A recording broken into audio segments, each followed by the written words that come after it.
ಹಿಮದಿಂದ ತುಂಬಿರೋ ತಣ್ಣನೆಯ ಬೆಟ್ಟಗಳ ನಡುವೆ ಶಿವ ಕೂತಿದ್ದಾನೆ. ಆದರೆ ನೋವಿನ ಅಗ್ನಿ ಅವನ ಎದೆಯಲ್ಲಿ ಉರಿತಾ ಇದೆ.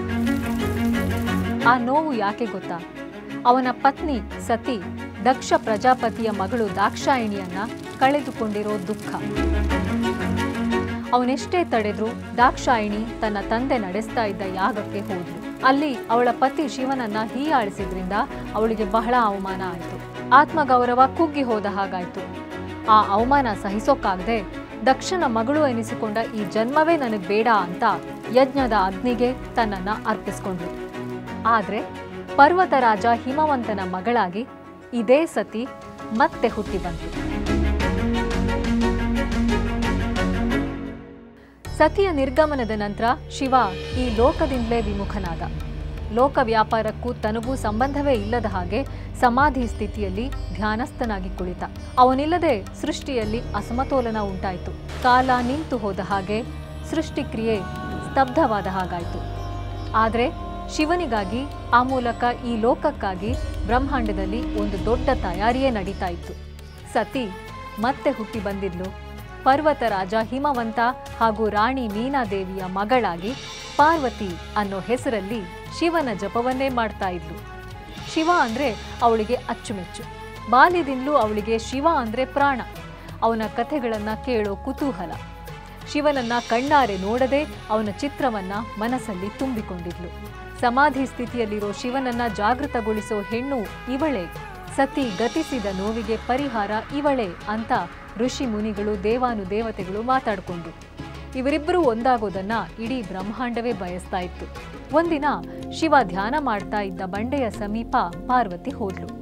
ಶಿವನನ್ನ ನೋಡಿದ್ಲು. ಇಷ್ಟು ದಿನ ಮನಸ್ಸಲ್ಲಿ ತಂದುಕೊಂಡ ಮೂರ್ತಿಯ ಜೀವಂತ ರೂಪವನ್ನ ಪಾರ್ವತಿ ಈಗ ನೋಡ್ತಾ ಇದ್ದಾಳೆ. ಅವಳ ಆನಂದಕ್ಕೆ ಪಾರವೇ ಇರಲಿಲ್ವೇನೋ. ಅವನಿಗಾಗಿ ಹಣ್ಣುಗಳನ್ನ ಕೊಟ್ಲು, ಹೂಗಳನ್ನ ಕೊಟ್ಲು. ಅವನಿಂದ ಸ್ಪಂದನೆಯೇ ಇಲ್ಲ. ಮಾರನೇ ದಿನ ಮತ್ತೆ ಬಂದ್ಲು, ಮತ್ತೆ ಹೂಗಳನ್ನ ಕೊಟ್ಲು, ಹಣ್ಣುಗಳನ್ನ ಕೊಟ್ಲು. ಆದ್ರೆ ಸುತ್ತಲಿನ ತಣ್ಣನೆಯ ಪರ್ವತಗಳ ಹಾಗೆ ಶಿವನದು ಕೂಡ ತಣ್ಣನೆಯ ಮೌನ. ಅವನಿಂದ ಯಾವ ಥರದ ಪ್ರತಿಕ್ರಿಯೆನೂ ಇಲ್ಲ. ಅವಳಿಗೆ ಬಹಳ ನಿರಾಸೆ ಆಯಿತು. ಆದರೂ ಅವಳು ಹಠ ಬಿಡಲಿಲ್ಲ. ಶಿವನನ್ನ ನೋಡೋದು, ಅವನ ಸಮೀಪ ಇರೋದು ತನ್ನ ಹಕ್ಕು, ಅವನ ಸೇವೆ ಮಾಡೋದ್ರಲ್ಲೇ ತನ್ನ ಆನಂದ ಇದೆ ಅನ್ನೋ ಹಾಗೆ ಪ್ರತಿದಿನ ಬಂದ್ಲು. ಅವನಿದ್ದ ಗುಹೆಯನ್ನ ಸ್ವಚ್ಛಗೊಳಿಸಿದ್ಲು. ಅವನ ಪಕ್ಕ ಕೂತ್ಕೊಂಡ್ಲು. ಕೇವಲ ಅವನ ಅಟೆನ್ಷನ್ಗಾಗಿ ಅಲ್ಲ, ಬದಲಾಗಿ ಕನೆಕ್ಷನ್ಗಾಗಿ. ದೇವತೆಗಳೆಲ್ಲ ಕೌತುಕ ಪಟ್ರು. ಇವಳಿಷ್ಟೆಲ್ಲ ಮಾಡ್ತಾ ಇದ್ರು ಮಹಾದೇವನಿಗೆ ಗೊತ್ತೇ ಆಗ್ತಾ ಇಲ್ವಲ್ಲ, ಎಂಥ ಅನ್ಯಾಯ ಇದು, ಲೋಕಕ್ಕೆ ಎಂಥ ನಷ್ಟ. ಶಿವ ಹೀಗೆ ಕಣ್ಮುಚ್ಚಿ ಸಮಾಧಿ ಸ್ಥಿತಿಯಲ್ಲೇ ಇದ್ರೆ ಸೃಷ್ಟಿಯಲ್ಲಿ ಯಾವ ಕ್ರಿಯೆಗಳೂ ಆಗಲ್ಲ, ಇದಕ್ಕೇನಾದ್ರೂ ಮಾಡ್ಲೇಬೇಕಲ್ಲ ಅಂತ ಯೋಚನೆ ಮಾಡಿದ್ರು. ಕೊನೆಗೆ ಕಾಮದೇವನನ್ನ ಶಿವನ ಬಳಿ ಕಳುಹಿಸಿ ಶಿವನನ್ನ ಪ್ರಭಾವಿಸೋದೇ ಸರಿ ಅಂತ ತೀರ್ಮಾನ ಮಾಡಿದ್ರು. ದೇವತೆಗಳ ಆಣತಿಯ ಹಾಗೆ ರತಿ ಮನ್ಮಥರು ಶಿವನ ಧ್ಯಾನನ ಭಂಗ ಮಾಡಿ ಅವನ ಮನಸ್ಸನ್ನ ಪ್ರೇಮಕ್ಕಾಗಿ ತೆರೆಯೋದಕ್ಕೆ ಪ್ರಯತ್ನ ಪಟ್ರು. ಮನ್ಮಥ ತನ್ನ ಬಾಣವನ್ನ ಶಿವನ ಕಡೆಗೆ ನೆಟ್ಟ. ಆದ್ರೆ ಅವರೆಲ್ಲರೂ ನಿರೀಕ್ಷೆ ಮಾಡ್ತಿದ್ದ ಹಾಗೆ ಶಿವ ಪ್ರೇಮ ಭಾವನೆಯಿಂದ ಕಣ್ಣು ತೆರೀಲಿಲ್ಲ. ಬದಲಾಗಿ ಕ್ರೋಧದಿಂದ ಅವನ ಮೂರನೆಯ ಕಣ್ಣನ್ನ ತೆರೆದ. ಧ್ಯಾನ ಭಂಗ ಆದ್ರಿಂದ ಅವನಿಗೆ ಸಿಕ್ಕಾಪಟ್ಟೆ ಕೋಪ ಬಂದ್ಬಿಟ್ಟಿತ್ತು.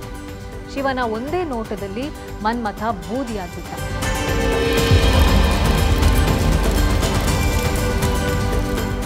ಶಿವ ಮತ್ತೆ ಧ್ಯಾನದಲ್ಲಿ ಮುಳುಗಿದ. ಪಾರ್ವತಿ ಬಹಳವೇ ನೊಂದುಕೊಂಡ್ಳು. ಆದ್ರೂ ಶಿವನನ್ನ ಬಯಸೋದನ್ನ, ಅವನನ್ನ ಸೇರೋ ಪ್ರಯತ್ನವನ್ನ ಅವಳು ಬಿಡ್ಲಿಲ್ಲ. ಶಿವ ಯಾವ ಜಾಗದಲ್ಲಿದ್ದಾನೋ ಅದೇ ನನಗೂ ಮನೆ ಅಂತ ಅವನ ಹಾಗೆ ಬದುಕೋದಕ್ಕೆ ಶುರು ಮಾಡಿದ್ಲು. ಅರಮನೆಯ ಸುಖವನ್ನೆಲ್ಲ ಬಿಟ್ಟು ಪರ್ವತದಲ್ಲೇ ಇರೋದಕ್ಕೆ ಶುರು ಮಾಡಿದ್ಲು. ಒಂಟಿ ಕಾಲಲ್ಲೇ ನಿಂತು ಶಿವನನ್ನೇ ಜಪಿಸಿದ್ಲು. ಮಳೆ, ಬಿಸಿಲು, ಚಳಿ ಅಂತ ನೋಡದೆ ಅದೇ ಭಂಗಿಯಲ್ಲೇ ಶಿವ ಕಣ್ಣು ತೆರೆಯೋದಕ್ಕಾಗಿ ಪ್ರಾರ್ಥನೆ ಮಾಡಿದ್ಲು. ಪಾರ್ವತಿಯ ಪ್ರಾರ್ಥನೆ ಶಿವನಿಗೆ ಕೇಳಿಸ್ತೋ ಏನೋ, ಈ ಬಾರಿ ಅವನಿಗೆ ಮೊದಲಿನ ಹಾಗೆ ಸಮಾಧಿ ಸ್ಥಿತಿಗೆ ಮರಳೋದಕ್ಕಾಗ್ಲಿಲ್ಲ. ಯಾವುದೋ ಒಂದು ಸಂಗತಿ ಅವನನ್ನ ಕಾಡ್ತಾ ಇತ್ತು. ಅದು ಪಾರ್ವತಿಯ ಪ್ರೇಮ. ಧ್ಯಾನದಲ್ಲಿರೋದಕ್ಕಾಗದೆ ಶಿವ ಕಣ್ಣು ತೆರೆದ. ಆದ್ರೆ ಈ ಬಾರಿ ಕೋಪದಿಂದಲ್ಲ, ಅನುರಾಗದಿಂದ. ಪಾರ್ವತಿಯ ಛಲವನ್ನ ಪರೀಕ್ಷಿಸೋದಕ್ಕೆ ಅಂತಲೇ ಶಿವ ಒಬ್ಬ ತಪಸ್ವಿಯ ವೇಷದಲ್ಲಿ ಅವಳ ಮುಂದೆ ಬರ್ತಾನೆ. ಯಾಕಾಗಿ ನಿನ್ನ ಸೌಂದರ್ಯವನ್ನ ಈ ತಿರುಕನಿಗಾಗಿ ವ್ಯರ್ಥ ಮಾಡ್ತಾ ಇದೀಯಾ? ಶಿವನಿಗಾಗಿ ನೀನು ಇಷ್ಟು ಸಮಯ ಕೊಡೋದು ವ್ಯರ್ಥ ಅಂತ ಮಾರುವೇಷದಲ್ಲಿ ಬಂದ ಶಿವನೇ ಹೇಳ್ತಾನೆ. ಆಗ ಪಾರ್ವತಿ ಹೇಳ್ತಾಳೆ, ಯಾಕಂದ್ರೆ ಅವನ ಹುಚ್ಚುತನದಲ್ಲಿ ನನಗೆ ವಿವೇಕ ಕಾಣಿಸುತ್ತೆ, ಅವನ ಮೌನದಲ್ಲಿ ನನಗೆ ಸಂಗೀತ ಕೇಳಿಸುತ್ತೆ, ಅವನ ವಿನಾಶ ಕ್ರಿಯೆಯಲ್ಲಿ ನನಗೆ ಸೃಷ್ಟಿಯೇ ಕಾಣಿಸುತ್ತೆ ಅಂತ ಹೇಳ್ತಾಳೆ. ಪಾರ್ವತಿ ಹೀಗೆ ಹೇಳ್ತಿದ್ದ ಹಾಗೆ ತಪಸ್ವಿ ಮಾಯ ಆಗಿ ಆ ಜಾಗದಲ್ಲಿ ಶಿವ ಕಾಣಿಸ್ಕೊತಾನೆ. ಪಾರ್ವತಿಯ ಕಡೆಗೆ ನೋಡಿ ಮುಗುಳ್ನಗ್ತಾನೆ. ಪಾರ್ವತಿಯನ್ನ ಸ್ವೀಕರಿಸುವುದಕ್ಕೆ ಸಿದ್ಧನಾಗಿ ಬಂದಿದ್ದಾನೆ. ಪಾರ್ವತಿಯ ಆನಂದ ನೋಡಿ ಈಗ ಇಡೀ ಲೋಕವೇ ಆನಂದ ಪಡತ್ತೆ. ಶಿವ ಪಾರ್ವತಿಯರು ಒಂದಾಗ್ತಾರೆ. ದೇವ ದೇವತೆಯಾಗಿ ಅಲ್ಲ, ಸತಿ ಪತಿಯಾಗಿಯಷ್ಟೇ ಅಲ್ಲ, ಒಂದೇ ಆತ್ಮದ ಎರಡು ಭಾಗಗಳು ಮತ್ತೆ ಒಂದಾದ ರೀತಿಯಲ್ಲಿ ಶಿವ ಪಾರ್ವತಿಯರ ವಿವಾಹ ನೆರವೇರತ್ತೆ. ಮೈಯಲ್ಲಿ ಬೂದಿ ಬೆಳೆದಿರುವ ಜಟಾಧಾರಿಯಾಗಿ ಭೂತಗಣಗಳ ಜೊತೆಗಿರೋ ಅವನ ಲೋಕಕ್ಕೆ ಪಾರ್ವತಿ ಬರ್ತಾಳೆ.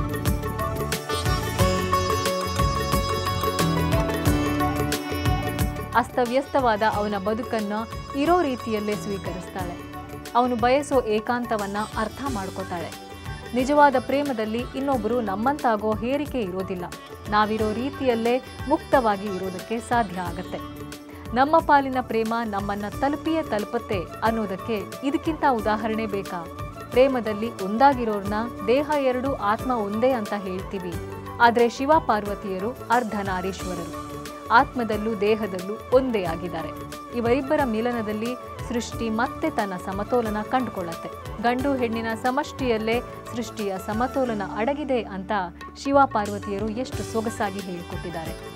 ಪ್ರೇಮದಲ್ಲಿ ಸೃಷ್ಟಿಯಲ್ಲಿ ಇಬ್ಬರು ಸಮಾನರು ಎಂದ ಶಿವ ಪಾರ್ವತಿಯ ಕಥೆ ನಿಮಗೆ ಹೇಗನ್ನಿಸ್ತು? ಅನಿಸಿಕೆಗಳನ್ನು ಎಂದಿನ ಹಾಗೆ ಹಂಚಿಕೊಳ್ಳಿ. ಇನ್ನಷ್ಟು ಟೈಮ್ಲೆಸ್ ಕಥೆಗಳಿಗಾಗಿ tales with Rashmi channel follow ಮಾಡಿ.